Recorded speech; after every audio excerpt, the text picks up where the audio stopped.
Көршілес жатқан айдаһарды жек көргенмен олардың шығарған дүниесін сатып пайда қылып күнін көріп жүрген жалғыз қазақ қана емес.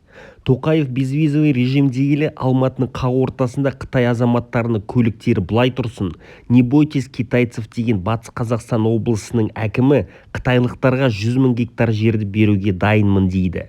Ассалаумағалейкум, бұл шын тарих. Қытай қаптаса орыс ағайындай болады дегенді айтқан жұрт Қытайға ашық тәуелділікті көрсетпесек те, ортақ сауда айналымы миллиардтан асып жығылады. Ал оларға қарызымыз 10 миллиард доллар болып отыр. Сонда орташа есеппен әр қазақ Қытайға 500 ақш долларын қарыз. Кезінде тәжіктер ұқсап қарыз орнына 1,5 мың шаршы шақырым жерді беріп жүрмейік. Алматыға қарап отырсаң Қытайдың бір провинциясы сияқты. Қытай көліктері, Қытай автобустары мен троллейбустары, Мадейн Казах дейтін бірде-бір тауары жоқ барахолка. Әйтеуір Назарбаевты қанша жамандасақ та, шекарамызды шегелеп, талас тудырады-ау деген жерлерді айқындап кеткенін мойындау қажет. Сорақының сорақылығы неге өзіміздің қазақтардан шығады? Қытайға жер беру деген не өнер? Жалға болсын, инвестицияға болсын, ол жерге тіпті 2 Дубай салып береміз десек те, жерді ары-бері лақтыратын заман емес. Палестиналықтар ұқсап, жерімізді беріп алып, кейін балақтағы битті бастан түсіре алмай жүрмейтінімізге кім кепіл? Қытайды ағайын дейтін заманды жақындатып жатқан өзіміз.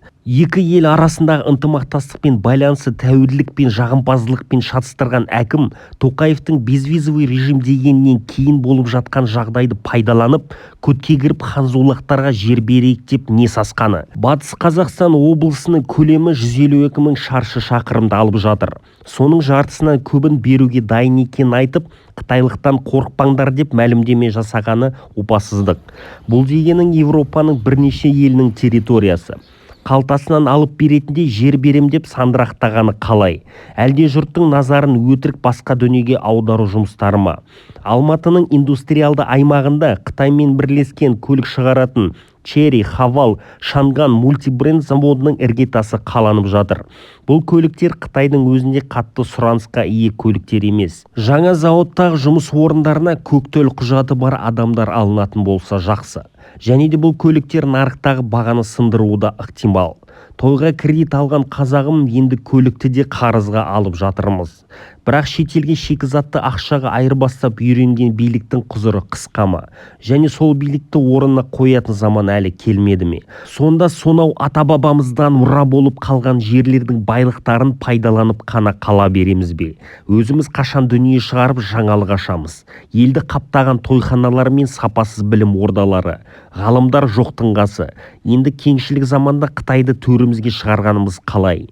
Кезінде арғы аталарымыздан қорыққан жұрт Қытай стенасын салып, осылардан осылай қорғанайық дегендердің шекарасы қазір қолжетімді жерде тұр.